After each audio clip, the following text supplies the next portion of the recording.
On June 25th, 1958, this painting sold at Sotheby's London as Lot 40. The attribution was Giovanni Antonio Boltraffio, a follower of Leonardo da Vinci. Distinguished connoisseurs attended that sale. Kenneth Clark was there. Ellis Waterhouse was there.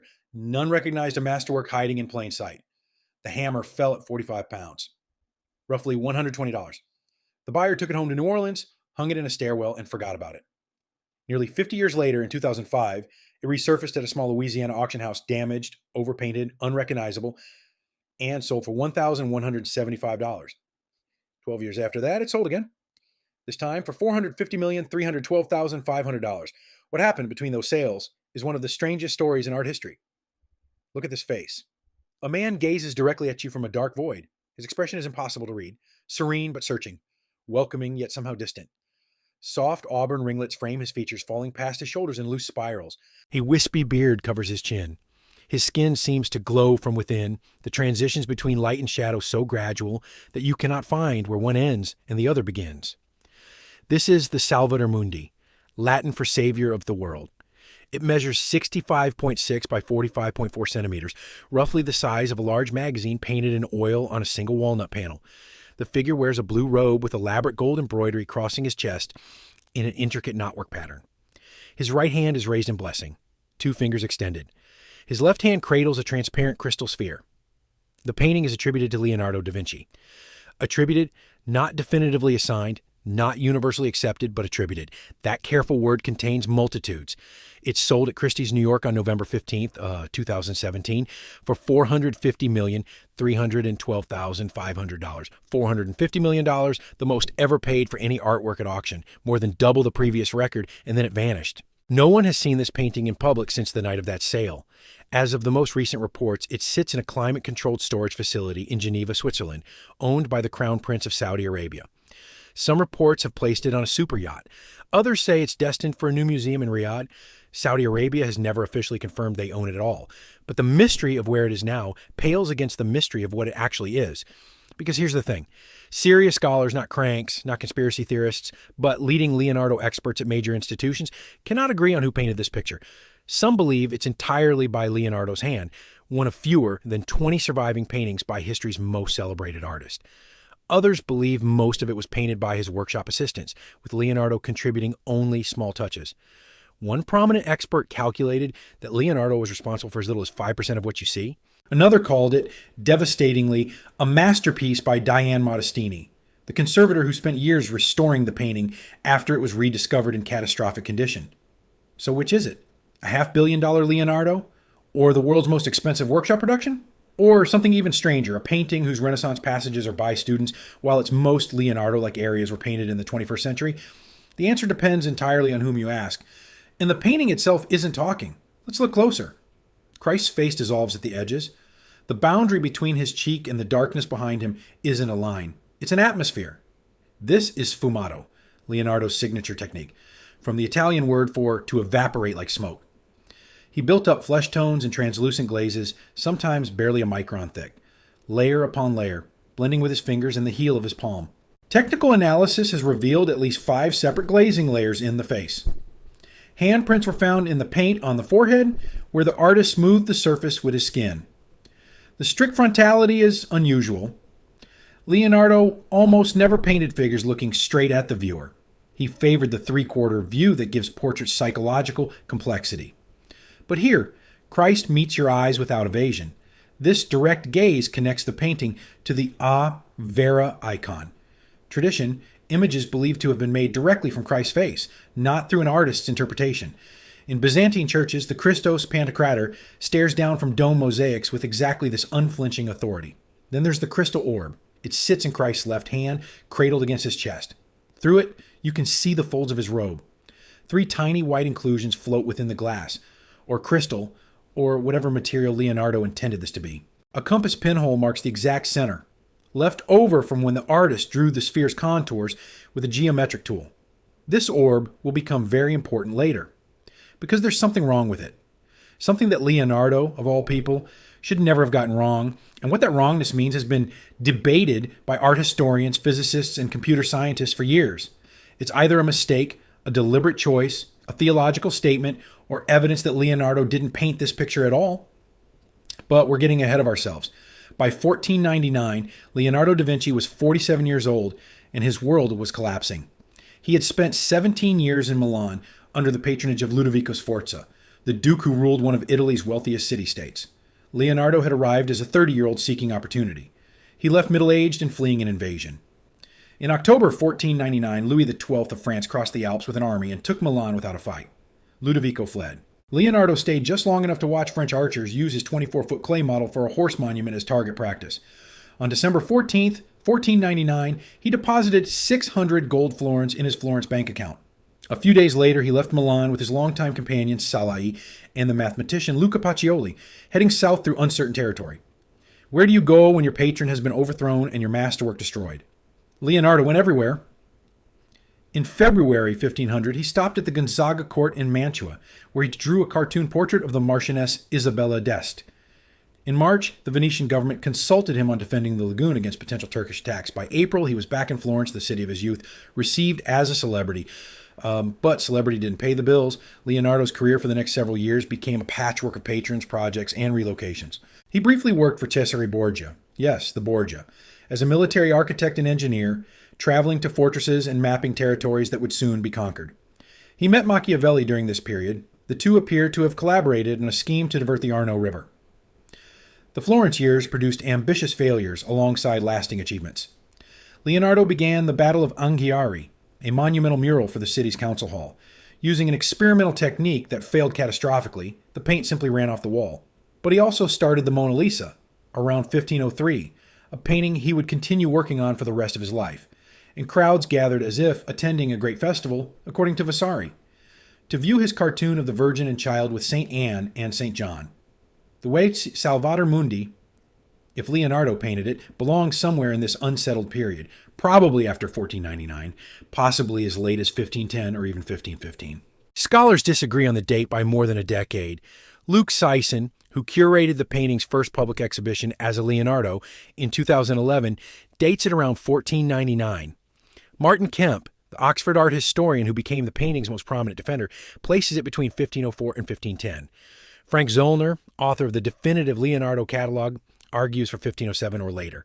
Carlo Pedretti, the late dean of Leonardo studies, suggested 1510 to 1515 based on drapery technique. This matters because it affects everything. A painting from 1499 was made by a displaced artist seeking new patrons. One from 1507 was made by a man who had returned to Milan under French protection. One from 1510 was made by an aging master working with a large workshop of assistants. What we know is this. Leonardo used a single walnut panel, thin and somewhat haphazardly cut, described by one wood scientist as essentially a discard. He prepared it with a lead-white ground mixed with oil and tiny particles of glass, a technique found in other Leonardo paintings, unusual for anyone else. The binding medium was walnut oil, confirmed by chemical analysis. The pigments included natural ultramarine, extracted from Afghan lapis lazuli, one of the most expensive materials available to Renaissance painters. These are not workshop shortcuts. These are the choices of an artist painting something that mattered to him. But Leonardo's workshop was always present. By 1500, he had been training assistants for 2 decades. Salai had been with him since age 10, joining the household in 1490. Giovanni Antonio Boltraffio was a talented pupil who painted sophisticated independent works. Marco Doggiano produced countless copies after Leonardo's designs. The question of where Leonardo's hand ended and his students began has troubled scholars for every painting associated with his workshop. Leonardo himself seems to have had a fluid conception of authorship. He designed paintings that students executed. He touched up their work. They copied his originals, sometimes while he was still working on them. The Madonna of the Yarn Winder exists in at least 2 versions, both claiming some Leonardo involvement, neither definitively his alone. Multiple hands is the norm for Leonardo workshop productions, not the exception. What drove Leonardo to paint Christ at all? Here, the sources fall frustratingly silent. We know that religious subjects dominated his output despite, or perhaps because of, his complicated relationship with faith. Vasari's first edition of A Lives of the Artists, published in 1550, stated bluntly that Leonardo did not adhere to any religion, thinking perhaps that it was better to be a philosopher than a Christian. Vasari removed this passage from later editions, perhaps sensing it was dangerous. Leonardo criticized the sale of indulgences, satirized clergy in his notebooks, and questioned the commercial exploitation of relics. Yet he painted The Last Supper, the Virgin of the Rocks, St. Jerome, but we, the Virgin and Child with St. Anne, devotional subjects rendered with a spiritual intensity that belies pure professional obligation. Kenneth Clark called him not a religious-minded man, yet acknowledged that his religious paintings achieved something transcendent. Leonardo humanized sacred figures while surrounding them with mystery. He made the divine feel present and unknowable at once. The yacht Salvator Mundi would have been commissioned for private devotion, a half-length panel meant to hang in a bedroom, a chapel, a study. The not devotio moderna movement and growing lay wealth had created a market for such intimate religious images. Someone wanted Leonardo or his workshop to paint Christ holding the world. Who that someone was, we don't know. The most common theory attributes the commission to Louis XII of France and his wife Anne of Brittany, pointing to documented payments from Louis to Leonardo and the French provenance of early copies. But Vincent de Louvain, curator at the Louvre, has called this hypothesis weak if not completely false. Other candidates include Isabella d'Este, Pope Leo X, and Giuliano de' Medici. The painting simply appears undocumented, unexplained in the artist's body of work, like a figure emerging from sfumato. To understand what Leonardo painted, you need to understand what a 16th century viewer would have seen. The A Salvator Mundi image type wasn't new in 1500. It had developed over centuries, evolving from Byzantine prototypes into a distinctly Western Catholic form. The Byzantine Christos Pantocrator, Christ the Almighty, stared from church domes and icons across the Orthodox world. Christ frontal, blessing with his right hand, holding a gospel book in his left. After the schism between Eastern and Western Christianity, the image migrated and mutated. The gospel book became a globe. The globe acquired a cross on top. Christ remained frontal, remained blessing, but the meaning shifted. By the 15th century, the Salvator Mundi had become a standard devotional subject in Northern Europe. Robert Campin's Blessing Christ is among the earliest true examples. Jan van Eyck painted one that's now lost, known only through old copies. Rogier van der Weyden placed it at the center of the Brock triptych. Hans Memling painted multiple versions. These northern artists gave the image its characteristic elements. Half-length format, dark background, the orb held against the chest. The image traveled to Italy through Antonello da Messina, the Sicilian painter who had trained in Flanders and absorbed northern techniques.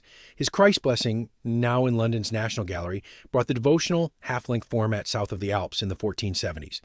Leonardo almost certainly knew this painting. It hung in Venetian collections during his documented visit in 1500, but Leonardo transformed the tradition. Previous Salvator Mundi images showed Christ holding a globus cruciger, an orb topped by a cross, made of gold or painted opaque, symbolizing earthly dominion. It was a symbol borrowed from imperial regalia. Charlemagne carried one, and every Holy Roman Emperor after him. The message was clear. Christ rules the world as kings rule kingdoms. Leonardo's orb is different. It's transparent. You see through it. There's no cross on top. What you're looking at isn't a symbol of earthly power, it's something stranger. Martin Kemp interprets it as rock crystal, the mineral that Renaissance Europeans believed was a form of petrified ice, pure and eternal. The three small inclusions visible inside are consistent with natural rock crystal. If Kemp is right, the orb represents not the Earth but the entire cosmos, the crystalline celestial sphere that Ptolemaic astronomy placed at the edge of the universe, studded with fixed stars, surrounding everything that exists. The savior of the world becomes the savior of the cosmos. A very Leonardesque transformation, Kemp calls it. The blessing gesture, the Benedictio Latina, carries its own freight of meaning. Two fingers extended, ring and little finger curled against the palm, thumb touching them lightly. This specific configuration signified Christ's dual nature, human and divine, and conferred the blessing, "Peace be unto you." When priests made this gesture during Mass, they channeled Christ's authority. When Christ makes it in a painting, he offers that blessing directly to the viewer. This matters because of where the painting was meant to hang. Awak Salvator Mundi wasn't a church altarpiece. It was a private devotional image designed for personal meditation. The viewer would have knelt before it in a bedroom or chapel, gazed into Christ's eyes, and received his blessing as an individual soul. The direct frontality, so unusual in Leonardo's work, made sense in this context. Christ wasn't depicted for aesthetic contemplation. He was present for spiritual encounter. The E Devotio Moderna, a reform movement that had spread from the Netherlands across Europe, encouraged exactly this kind of intimate relationship with the sacred. Instead of relying on priests as intermediaries, lay people were urged to develop personal piety through meditation, contemplation, and the use of devotional images. Books like Ambachheim, The Imitation of Christ, written by Thomas à Kempis, became spiritual bestsellers. Wealthy families commissioned portraits of Christ that could serve as aids to prayer. Into this world of intensifying personal devotion, Leonardo introduced a Christ who seems less icon than a living presence. The sfumato that obscures the face's edges creates the illusion that the figure is dissolving into or emerging from the darkness behind him. He exists at the threshold between the material and the transcendent. His blessing hand, raised in a gesture of spiritual authority, is also simply a human hand painted with such anatomical precision that you can see the tendons shifting beneath the skin. This fusion of the human and divine was Leonardo's signature approach to religious subjects. In the Ache Virgin of the Rocks, the Madonna and angels inhabit a geological cavern so precisely observed that geologists have tried to identify the rock formations. In the Last Supper, the disciples react to Christ's announcement of betrayal with psychologically realistic shock, anger, and denial. Leonardo insisted that sacred figures be grounded in observable reality, but he also made them strange. The Madonna of the Virgin of the Rocks sits in that impossible grotto with no clear entrance or exit. The disciples in the Last Supper are arranged in groupings so carefully balanced that the scene feels frozen outside time. And the Christ of the Salvator Mundi gazes at you from darkness that has no apparent source or boundary. What you see, looking at the face, is what viewers saw 5 centuries ago. Divinity rendered human, humanity rendered divine, and both somehow present in the dissolving edges of sfumato. Now let's look closer. Start with the drapery. That blue robe covering Christ's torso. The color is no accident. Blue was associated with the Virgin Mary throughout the medieval and Renaissance periods, but it also signified heaven, spiritual truth, and divine authority. The pigment used here is natural ultramarine, extracted from lapis lazuli, mined in what is now Afghanistan. By weight, it was more expensive than gold. Artists reserved it for the most important elements of their most significant paintings. When Michelangelo ran out of ultramarine while painting the Sistine Chapel ceiling, work stopped until more could be acquired. Leonardo didn't use cheap alternatives for this robe. Technical analysis confirmed Afghan lapis lazuli, identifiable by a distinctive infrared signature at 2,340 wave of numbers that no synthetic or local substitute produces. Whoever made this painting spent serious money on materials. Crossing the robe's chest are 2 bands of elaborate gold embroidery forming an X pattern, actually, a knotwork design of interlacing loops. Pull back far enough and it becomes abstract ornament. Move closer and you see each loop interlacing with its neighbors in a continuous pattern. This isn't random decoration. Leonardo was obsessed with knots. His notebooks contain page after page of interlocking circular designs. A series of engravings bearing the inscription Accademia Leonardi Vinci circulated in his lifetime, showing increasingly complex interlaced patterns. The Mona Lisa has knot designs embroidered on her bodice. The lady with an ermine shows knotwork on her sleeve. For Leonardo, the continuous line of a knot, never beginning, never ending, represented mathematical perfection and perhaps something more. The interconnection of all things, the continuous thread running through nature. Infrared reflectography revealed that the knotwork on the Salvator Mundi Oz stole was changed during painting. An earlier, simpler design lies beneath the visible surface, abandoned in favor of the more elaborate pattern you see now. Someone, Leonardo, or someone in his workshop, or someone later, decided the first version wasn't complex enough. This is the kind of pentimento that excited the painting's supporters. Pentimenti, from the Italian for repentance, are changes made during the creative process, visible only through X-rays or infrared imaging. A copyist reproduces what he sees, only the original artist revises his own design. When conservators found pentimenti in the IT Salvator Mundi, it seemed like evidence of authentic creation rather than mechanical copying. But not all pentimenti are created equal, and we'll return to that problem later. Now look at the right hand, the blessing hand. It emerges from a voluminous sleeve rendered in deep brownish gold, the fabric folding back to reveal a red lining. The hand itself catches more light than anything else in the composition. The index and middle fingers extend upward. The ring finger and pinky curl against the palm, the thumb rests lightly against them. When this painting was rediscovered in 2005, the blessing hand was in remarkably good condition. While Christ's face had been crudely repainted by previous restorers, obscured under layers of muddy varnish and clumsy overpainting, the hand had survived relatively intact. Conservator Diane Modestini described it as perfectly preserved. And hidden within it was the painting's most important secret. Infrared imaging revealed that the thumb had been repositioned. In an earlier version, it stood more upright. Leonardo, or whoever painted this, had fully modeled the first thumb position, then changed his mind and painted a new thumb slightly lower. The new contour of the third finger was actually incised into already dry paint, scraped in to establish the revised line. Why does this matter? Because copyists copy, they reproduce what they see, they don't reposition thumbs that were already complete. The presence of pentimenti, especially such a specific, labor-intensive revision as recutting the contour of a finger into dry paint, indicates someone working through the design, making decisions, changing course. When Modestini uncovered this pentimento, she understood its significance immediately. The existence of pentimenti indicate that a painting is autograph, she later stated. None of the many copies of the Salvator Mundi show these changes. The Deganay version, perhaps the highest quality copy, reproduces the final thumb position without any trace of the abandoned first version. This seemed like strong evidence for authenticity. The painting wasn't a copy of something else. It was the thing being copied. But some scholars remained unconvinced. A workshop assistant executing a master's design might also make pentimenti while figuring out the composition. The thumb change proved someone was thinking through the painting rather than blindly reproducing it. It didn't prove that someone was Leonardo. Below the blessing hand, the composition falls away into darkness. That black background, actually a very dark brownish black when you examine it closely, extends to all four edges without any indication of setting, architecture, or environment. Christ exists in a void, disconnected from any specific place or time. This was not how the painting looked for most of its known history. When it sold at Sotheby's in 1958, the background was a muddy brown. Before that, it had been green. Someone at some point had decided the original black was too stark and painted over it. First one color, then another, each attempt to improve the picture actually obscuring Leonardo's intentions. When Modestini carefully removed these overpaints in 2010, she found the black ground beneath damaged but recoverable. At least, she found something. The background had been crudely and thoroughly cleaned by previous restorers, according to the Christie's condition report. What remained was fragmentary. Modestini retouched it to black, matching what she believed the original had looked like. This is where restoration shades into something more complicated.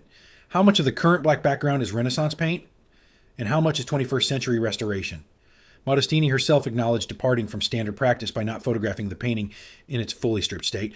She explained that the chewed-up appearance was deeply distracting, and was not fair to the painting. Fair to the painting, perhaps, but also impossible to verify. Now let your eye move to the most mysterious element of all, the orb. It sits in Christ's left hand, a nearly perfect sphere approximately 6.8 centimeters in radius. Light plays across its surface in subtle gradations. You can see through it to the robe folds beneath, 5 parallel lines of drapery descending into darkness. 3 tiny white inclusions hover inside the glass. A small pinhole marks the exact center where a compass point anchored the tool that drew the sphere's circumference. This orb, this simple transparent ball, has generated more controversy than perhaps any other element in Renaissance art. Because something is wrong with it. Something so basic, so obvious, that it seems impossible Leonardo could have made this mistake. And yet, there it is. To understand the problem, you need to understand optics, specifically how a solid glass or crystal sphere bends light. Hold a crystal ball in front of anything, your hand, your shirt, a book, and look through it. What you see won't be a clear, undistorted image. You'll see an inverted and magnified version of whatever's behind the ball. That's refraction. Light bends when it passes from one medium to another, and a solid sphere acts as a powerful lens. The image flips upside down and gets smaller or larger depending on your viewing angle. Leonardo knew this. He absolutely knew this. His Codex Atlanticus contains extensive studies of concave mirrors, convex lenses, refraction, and the camera obscura principle. An entire notebook, Manuscript D from around 1508, focuses on optics and the science of vision. He compared the human eye to a glass ball and traced how light rays intersected within it. He had studied Alhazen, the 11th century Arab mathematician who established the modern science of optics. Around 1500, he evaluated rock crystal vases for Isabella d'Este, so he understood the material's optical properties from direct observation. If any painter in history understood what light does when it passes through a solid sphere, it was Leonardo da Vinci. And yet, look at the robe folds visible through the orb. They're not inverted. They're not magnified. They're barely distorted at all.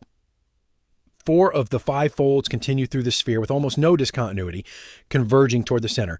One shows slight blurring, but there's no inversion, no flip, no lens effect.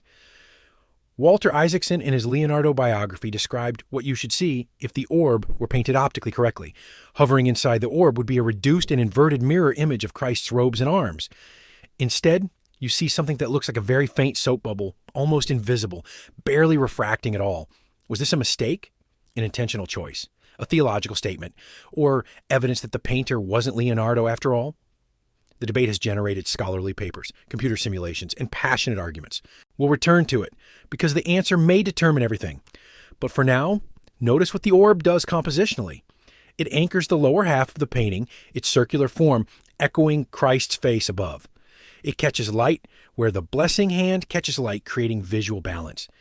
It draws your eye toward Christ's heart, held against his chest, and it shows you the world, transparent, fragile, cupped in divine hands.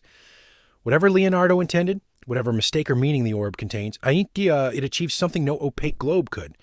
It makes the cosmos visible as something delicate, something that could shatter, something held together by the grace of the figure who holds it. But we've only begun to uncover what this painting hides, because the orb isn't the only optical mystery. The face isn't the only area of contested authorship. And the painting's physical condition, what remains of the original, what was reconstructed by modern hands, raises questions that touch the very meaning of authenticity itself. When this painting was purchased in 2005 for $1,175 at a small New Orleans auction house, it was so damaged that even the dealers who bought it weren't sure what they had. The panel had cracked, infested with worms, and split into multiple pieces. The face had been grotesquely overpainted until Christ resembled, in Martin Kemp's memorable phrase, a drug-crazed hippie. What rose from that wreckage, and who created it, is a question that $450 million could not settle. Let's return to the orb, because scientists have. In 2019, researchers at the University of California, Irvine, published a study that attempted to solve what they called one of the oldest mysteries in art history. Using physically based computer rendering, they created a virtual 3D model of the painting scene and tested different optical scenarios. What kind of sphere, held in what position, would produce exactly the image Leonardo painted? Their finding was surprising.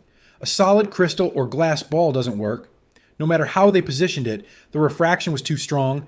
The robe folds would invert, magnify, distort far more than they do in the painting. A solid calcite sphere, which Martin Kemp had suggested might explain certain optical effects through birefringence, or double refraction, also failed to match. What did work was a hollow sphere, specifically a hollow blown glass sphere with a radius of 6.8 centimeters and a wall thickness of just 1.3 millimeters, positioned approximately 25 centimeters in front of the subject. Such an object would produce minimal distortion, exactly what Leonardo painted. 4 of 5 robe folds would pass through with almost no visible effect. One might show slight blurring. The researchers concluded that an optically accurate rendering qualitatively matching that of the painting is indeed possible using materials, light sources, and scientific knowledge available to Leonardo da Vinci circa 1500. In other words, Leonardo didn't make a mistake. He painted what he saw or calculated what he would see if the orb were hollow. But wait, a hollow glass ball as a symbol of Christ's dominion over the cosmos? This interpretation has its own problems. Hollow glass spheres existed in the Renaissance. Glassblowers in Murano produced them, but they weren't objects associated with divine authority. The globus cruciger that emperors carried was solid metal, weighty with significance. A hollow Christmas ornament doesn't convey the same gravitas. And the inclusions, those 3 white spots floating inside the orb, suggest solid rock crystal, not blown glass. Natural rock crystal contains exactly these kinds of imperfections. Tiny air pockets trapped when the mineral formed millions of years ago. A hollow glass sphere wouldn't have internal inclusions. It would be empty. So the mystery persists, even after computer analysis. Either Leonardo painted a hollow sphere for reasons we don't understand, perhaps as Isaacson suggests, subtly trying to impart a miraculous quality to Christ, showing him transcending normal physics. Or he painted a solid sphere incorrectly, which seems unlike him. Or the apparent optical inaccuracy is itself evidence that the painting isn't by Leonardo at all, which some skeptics have argued. Michael Daly of ArtWatch UK stated bluntly that Leonardo knew all about the optics but just decided not to bother. Seemed improbable. If the greatest scientific mind of the Renaissance couldn't be bothered to paint refraction correctly, was he really the one painting? The debate remains unresolved. The orb remains enigmatic. And the painting keeps it secret. Now let's examine how this painting traveled through time, because its journey tells a story as strange as anything in the composition itself. The earliest possible record appears in a 1525 inventory of Salai's estate. Leonardo's longtime companion and probable lover had died, and the posthumous accounting lists Cristo in mondo de uno Dio Padre. A Christ in the world by God the Father. Possibly this painting, possibly one of the many copies that already existed. Then silence. Over a century passes without documentation. In the 1630s, the painting seems to have belonged to James Hamilton, 1st Duke of Hamilton, hanging at his Chelsea Manor in London. By 1649, it had entered the possession of Henrietta Maria, wife of England's executed King Charles I, valued at £30. The following year, in 1650, the Bohemian engraver Wenceslaus Haller produced an etching of the image, and this document would prove crucial centuries later. Haller inscribed it, Leonardo da Vinci Pinxit. Leonardo da Vinci painted this. After the restoration, the painting returned to royal hands, Charles II in 1660, then passing through various aristocratic collections until ending up with John Sheffield, Duke of Buckingham. When Buckingham House was sold to George III in 1763 and became what we now call Buckingham Palace, the Duke's illegitimate son auctioned off the family paintings. Somewhere in that sale, the mighty Salvator Mundi slipped through the cracks of history. For 137 years, no one knows where it went. It resurfaces in 1900, purchased by Sir Francis Cook, 1st Viscount of Montserrat, for £120. The attribution by then wasn't Leonardo. It was Bernardino Luini, a competent Milanese painter who worked in Leonardo's manor. The 1913 catalog of the Cook collection downgraded it further. A free copy after the Salvator Mundi by Boltraffio. It was noted to suffer from both overcleaning and repainting. When the Cook collection was dispersed at Sotheby's on June 25, 1958, the painting appeared as Lot 40. Attributed to Boltraffio, expected to fetch a few £100s. Distinguished connoisseurs attended that sale, Kenneth Clark, Ellis Waterhouse, the leading eyes in the field. None recognized Leonardo's hand. The painting sold for £45 to a buyer recorded as Kuntz. £45, approximately $120 in 1958 dollars. Warren and Minnie Kuntz of New Orleans took the picture home and hung it on their wall. When Mrs. Kuntz died, it passed to her nephew, Basil Clovis Hendry Sr. of Baton Rouge, who hung it in his stairwell. When Mr. Hendry died in 2004, the estate appraisal described it as Continental School, 19th century. Portrait of the head of Christ. Oil on panel. Poor condition. Estimated value, $750. This is where the modern story begins. In April 2005, art dealer Alexander Parrish was scanning auction listings for undervalued works, what the trade calls sleeper hunting. At the St. Charles Gallery, a small New Orleans auction house, he spotted lot 664, after Leonardo da Vinci. Christ Salvator Mundi.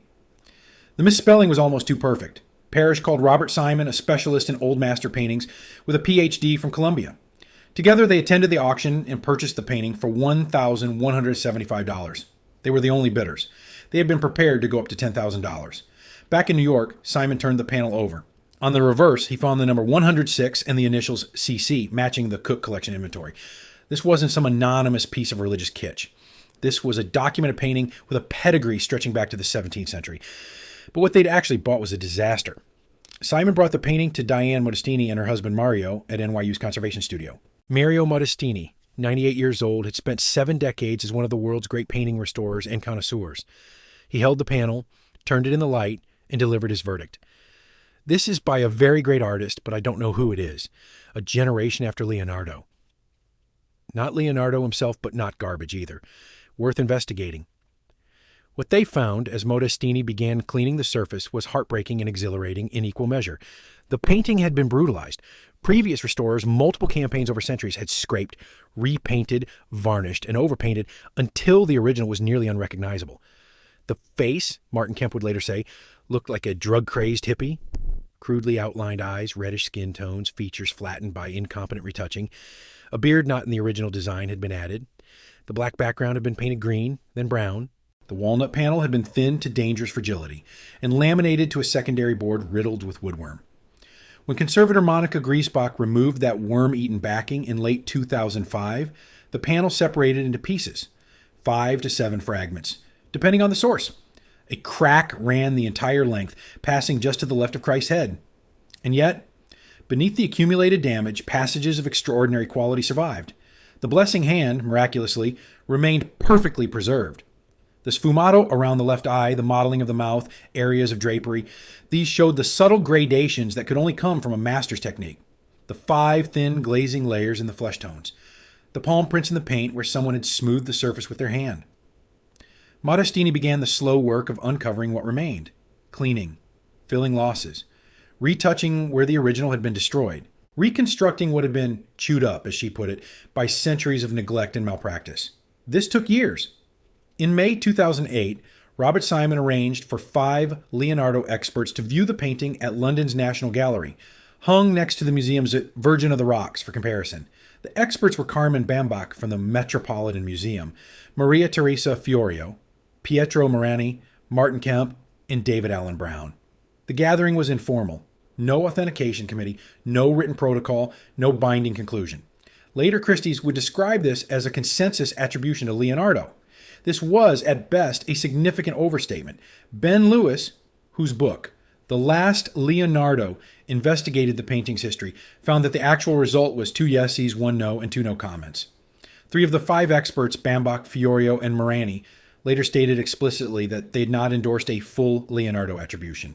Fiorio said in the documentary, Sai, The Lost Leonardo. Nobody asked me a formal opinion about this painting.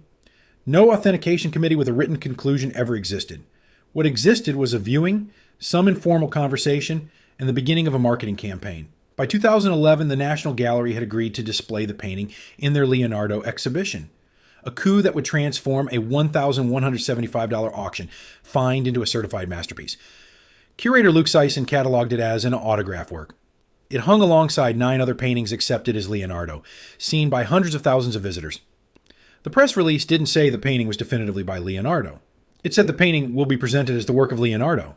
That careful phrasing contained the ambiguity that would haunt every subsequent transaction. The restoration controversy cuts to the heart of what we mean by authenticity. Diane Modestini spent from 2005 to 2017 working on the Salvator Mundi, with intensive phases and longer pauses. Her interventions included removing centuries of overpaint and discolored varnish, filling losses with putty, retouching the abraded eyes, one misplaced dot of paint from a 000 brush and it would shift the gaze, glazing exposed underpainting where curls had been scraped away, adding generic undulations to a nearly destroyed area at the top of the head, scumbling the chin and breast where original modeling had been lost, and removing the brown overpaint from the background to restore black. She used reversible materials, polyvinyl acetate, watercolor, dry pigments that a future conservator could remove if needed. She documented her process, publishing detailed technical information on her website. But she also made one decision that critics would seize upon. She did not photograph the painting in its fully stripped state before reconstruction began. The chewed-up appearance was deeply distracting, she explained. It was not fair to the painting. Fair to the painting, but impossible to verify independently. How much of what we see is Renaissance paint, and how much is 21st century restoration? Frank Zollner, the Leipzig art historian who has spent decades compiling Leonardo's catalog Raisonné, offered a devastating formulation in The Lost Leonardo. You have the old parts of the painting which are original. These are by pupils. And the new parts of the painting which look like Leonardo, but they are by the restorer. In some part, it's a masterpiece by Diane Modestini. Matthew Landris of Oxford suggested that 85% of the visible surface was Modestini's work. She dismissed this as nonsense. The actual percentage cannot be determined without access to the painting and extensive technical analysis that its current owner has not permitted. What we know is that the transformation was dramatic. Before and after photographs show something that barely looks like the same object. The murky, flat, unrecognizable picture that sold for £45 in 1958 became a luminous image with delicate sfumato and mysterious presence. Did Modestini resurrect Leonardo's vision? Or did she create something new while believing she was uncovering something old? The ethical complications run deeper. Modestini worked privately without independent oversight, unusual for a project of this significance. No independent scientists or conservators observed the process, and her compensation was tied to the eventual sale. Robert Simon told her he would pay her beyond the restoration fee when we sell it. These arrangements don't prove wrongdoing. Modestini is a respected professional with decades of experience, but they create conflicts of interest that a more transparent process would have avoided. When you profit from a painting's authentication, your eye is not disinterested. Ooh, the modern provenance reads like a thriller. In May 2013, Sotheby's private sales brokered a sale from the Parish to Simon & Adelson consortium to Swiss art dealer Yves Bouvier for approximately $80 million. Bouvier was known as the Freeport King. He managed the largest tenant at the Geneva Freeports, where ultra-wealthy collectors stored art in tax-advantaged limbo. One day later, literally the next day, May 3, 2013, Bouvier resold the painting to Russian billionaire Dmitry Rybolovlev for $127.5 million, a $47.5 million profit in 24 hours. Bouvier had presented himself as Rybolovlev's buying agent, taking a standard 2% commission to acquire works on his client's behalf. What Rybolovlev didn't know was that Bouvier was buying the paintings himself, then flipping them at enormous markups. When the Russian discovered the deception in late 2014, tipped off by Sotheby's, with whom Bouvier had feuded, he launched criminal and civil proceedings across Monaco, Geneva, Singapore, and New York. The Salvator Mundi was one of approximately 38 artworks caught up in the scandal, with alleged overcharges totaling around $1 billion. The litigation consumed years and generated headlines worldwide. All disputes were finally settled confidentially in December 2023. But by then, Rybolovlev had already sold the painting. On November 15, 2017, the Salvator Mundi appeared as Lot 9 at Christie's post-war and contemporary art evening sale in New York. The placement was unprecedented, an old master in a contemporary sale, designed to attract trophy hunting collectors who might never attend a traditional auction. Christie's marketed it with a campaign worthy of a Hollywood premiere. Celebrity endorsements, a global tour, the tagline, The Last Da Vinci. The pre-sale estimate was in the region of $100 million, backed by a third-party guarantee from Taiwanese collector Pierre Chen, meaning someone had already agreed to buy it at a floor price if bidding stalled. Bidding did not stall. Auctioneer Jussi Pilkinen opened at $70 million. 5 initial bidders quickly narrowed to 2. Alex Rotter, Christie's contemporary art specialist, and Francois de Porter, the old master specialist, both working phones representing anonymous clients. For 19 minutes, the price climbed in increments of $2 million, then $5 million, then $10 million. At $332 million, the room grew quiet. Everyone knew they were watching history. Then one of the phone bidders made a jump bid. Not $340 million, not $350 million, $400 million. The contest ended. With buyer's premium, the total came to $450,312,500, more than double the previous auction record for any artwork. The buyer remained anonymous for 3 weeks. On December 6, 2017, the New York Times identified Prince Bader bin Abdullah bin Mohammed bin Farhan Al Saud as the bidder. The same day, the Louvre Abu Dhabi tweeted, Da Vinci Salvator Mundi is coming to Louvre Abu Dhabi. One day later, the Wall Street Journal reported what U.S. intelligence assessments had concluded: Prince Bader was a proxy. The real buyer was Crown Prince Mohammed bin Salman of Saudi Arabia, a painting of Christ holding the world, blessing the viewer, purchased for $500 million by the leader of the kingdom that contains Mecca and Medina. Saudi Arabia has never officially confirmed or denied the purchase. What are we actually looking at? A painting that might be by Leonardo, or might be mostly by his students, or might be substantially modern restoration. An image of Christ that either encodes sophisticated optical knowledge or contains an inexplicable error. An object that sold for 45 pounds in living memory and then for $450 million, a ratio of 10 million to 1. The A. Salvator Mundi has become a kind of test, not of the painting itself, but of what we believe about art, authenticity, and value. Consider what it means to call something a Leonardo. We use the phrase as if it were simple. Either Leonardo painted it or he didn't. But Renaissance workshop practice was never that clean. Leonardo designed paintings that assistants executed. He touched up their work. They copied his compositions while he was still developing them. Multiple versions of the same image circulated, each claiming some connection to the master's hand. The Madonna of the Yarnwinder exists in at least 2 versions with credible Leonardo involvement. The Virgin of the Rocks has 2 versions, one in Paris and one in London, with scholars debating which Leonardo painted more of. For almost every painting attributed to Leonardo, some expert has questioned the attribution or argued for workshop participation. The difference with the Salvator Mundi is one of degree. When Carmen Bambach says most of the painting is by Beltrafio, with only small retouchings by Leonardo, and Matthew Landris says the majority is by Bernardino Luini, with Leonardo contributing 5 to 20%, and Frank Zollner calls the original passages workshop quality, while the Leonardo-like passages are modern. These aren't small disagreements. They describe fundamentally different objects, and yet the painting sold for $450 million regardless. Why? Because in the end, the market wasn't buying paint molecules.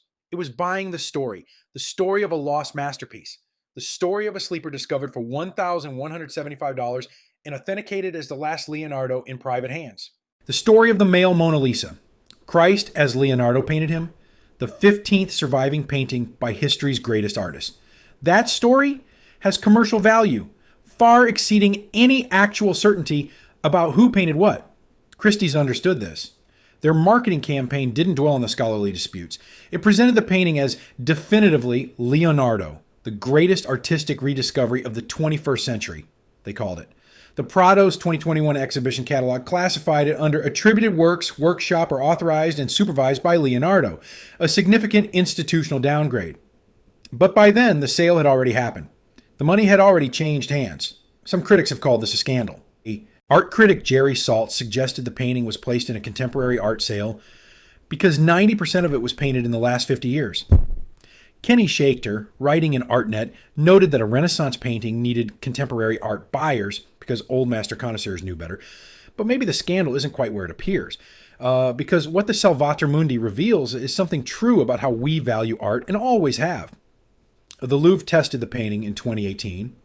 Mohammed bin Salman secretly shipped it to Paris for analysis by the museum's Center for Research and Restoration, hoping the Louvre's scientific imprimatur would settle the attribution debates.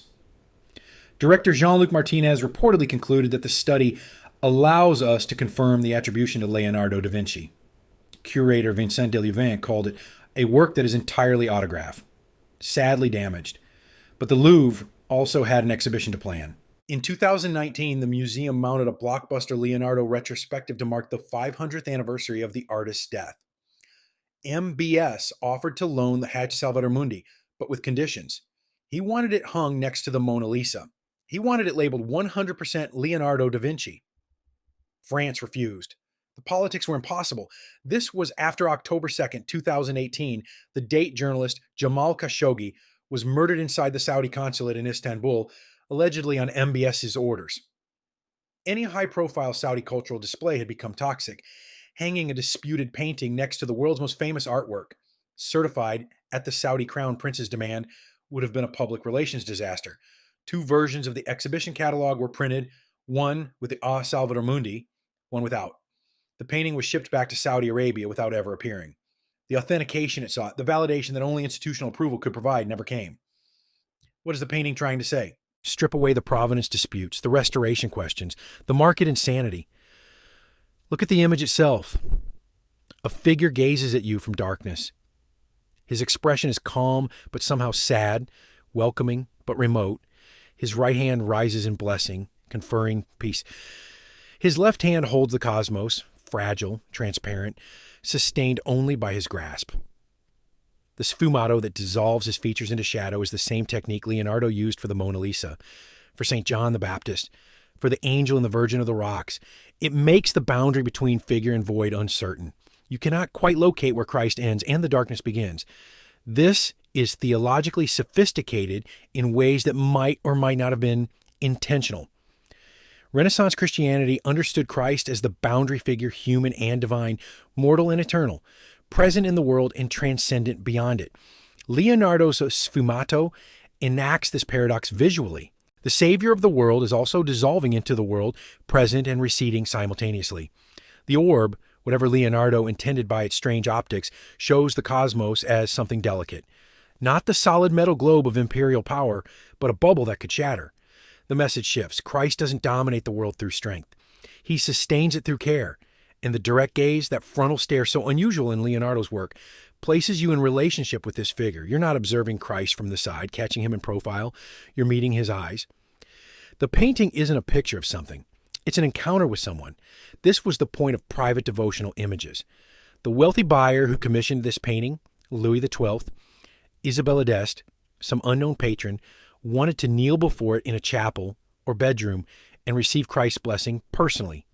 Not through a priest, not in a crowded church, here, alone, in intimate dialogue with the divine. The Devotio Moderna movement had encouraged exactly this kind of private spirituality. The imitation of Christ urged readers to develop personal relationships with Jesus through meditation and contemplation. Images like the Salvator Mundi weren't illustrations, they were devotional tools. And Leonardo, skeptic though he may have been, created something that served this purpose magnificently. The face that emerges from darkness invites you inward. The blessing hand offers you peace. The orb reminds you that everything fragile is held. Whatever your beliefs about divinity or Christianity or the afterlife, the painting speaks to something human. The desire for reassurance, for connection, for a presence that sees you and wishes you well. This is why the painting still matters, why it generated $450 million in bids, why it continues to fascinate even as it hides in storage, why people who will never see the original care about its fate. Not because of Leonardo's name, though that helps. Not because of the money, though that commands attention. But because the image itself achieves something that transcends its attribution disputes and condition problems. It makes the viewer feel seen. The E, Salvator Mundi, has been lost more often than found. After 1763, it disappeared for 137 years. After 2017, it disappeared again, this time into the private holdings of a Saudi prince who may or may not acknowledge owning it. The pattern is striking. The world's most expensive painting spends most of its existence invisible. In the 17th century, it was famous enough for Wenceslaus Hollar to engrave. In the 19th century, it was obscure enough to sell as a minor follower's copy. In 2011, it reappeared as a Leonardo. By 2021, the Prado had already downgraded it to workshop production. Interpretation rises and falls like tides. What does influence even mean for a painting so unstable in status? There are at least 20 copies of the Salvator Mundi composition, some made in Leonardo's lifetime, some made later from the original or from other copies. The Deguené version, now in a private collection, is high quality and shows in no pentimenti. A version in Naples was once itself attributed to Leonardo. A copy by Giampietrino hangs in Florence. The image proliferated even as the original vanished. But influence in the traditional sense, later artists responding to and building upon the work barely applies. The painting was lost before the Baroque, invisible during the Enlightenment, forgotten through Romanticism and Modernism. It influenced art history the way a rumor influences conversation, vaguely, distantly, through copies of copies. What the Salvator Mundi influenced more than any artistic tradition was the art market itself. The 2017 sale changed everything. It demonstrated that a well-marketed painting with a compelling story could achieve prices previously unimaginable. It showed that attribution disputes need not depress value if the emotional pitch is right. It proved that the ultra-wealthy would pay anything to own a name like Leonardo's. Collectors and dealers took notice. Auction houses refined their techniques. The next discovery, wherever it emerges, will be marketed with the Salvator Mundi as precedent. Whether this represents the triumph of connoisseurship or its collapse depends on whom you ask. The painting was supposed to go to the Louvre Abu Dhabi. The Gulf Museum, opened in 2017 on Saadiyat Island, was conceived as a bridge between East and West, an outpost of French culture in the Arabian Peninsula. Its collection includes works by Bellini, Manet, Van Gogh, Magritte. The architecture by Jean Nouvel features a vast perforated dome that filters sunlight into patterns resembling Arabic geometry. A Leonardo would have been the crown jewel. Leonardo's Salvator Mundi is coming to Louvre Abu Dhabi, the museum tweeted on December 6, 2017, announcing the acquisition. Then on September 3, 2018, a cryptic follow-up. The planned September 18th unveiling had been postponed. No explanation was given. None has ever been provided. Some speculated the Louvre's attribution doubts had reached Abu Dhabi. Others pointed to the Khashoggi murder, which made any Saudi-linked cultural project politically radioactive. Still others suggested MBS simply changed his mind, that he wanted the painting for Riyadh, not for a UAE museum that would have displayed it under French oversight. The painting vanished into rumor. For a time, reports placed it on MBS's super yacht, Serene, a 439-foot vessel purchased from a Russian vodka magnate. The image was surreal. The most expensive painting ever sold, rolling on waves somewhere in the Mediterranean, viewed only by the Crown Prince and his guests. More recent reports suggest different storage. As of 2024, BBC investigation cites sources claiming it's in a Freeport facility in Geneva, the same kind of tax-advantaged vault where Yves Bouvier built his empire. Other reports link it to a planned Museum of World Cultures within the King Salman Park development in Riyadh, targeted for the 2030 World Expo. Saudi Arabia says nothing. The painting has been invisible for more than 8 years. No scholar has examined it since the Christie sale. Its condition, whether it's stable, whether it's deteriorating, whether it's being properly maintained, is unknown. This is unprecedented. No artwork of comparable significance has been so completely removed from public view by a private owner. When the Mona Lisa was stolen in 1911, the theft was a scandal precisely because great art was understood to belong in some sense to everyone. The Salvator Mundi hasn't been stolen, it's been purchased, but the effect is the same. The world cannot see it. Look at this face one more time. The auburn ringlets, the dissolving edges, the gaze that meets yours without flinching. We began by asking what this painting is. A Leonardo? A workshop production? A modern reconstruction draped in Renaissance mystique? The answer, after everything we've uncovered, is that we don't know. The experts disagree. The evidence is ambiguous. The painting refuses to settle into any single identity. But maybe that's fitting. The Salvator Mundi shows Christ at the boundary between presence and absence, materiality and transcendence. The sfumato that obscures his features makes him simultaneously more and less real. He emerges from darkness while also dissolving into it. He holds the cosmos while remaining somehow intangible himself. The painting has become what it depicts, something that exists at thresholds, that refuses stable categories, that appears and disappears according to laws we don't control. A painting that sold for £45 and then for $450 million. A Leonardo that might not be a Leonardo. A devotional image owned by the guardian of Mecca. A masterpiece that no one can see. In Renaissance private chapels, the faithful knelt before images like this one and felt the blessing descend. Christ's raised hand offered peace.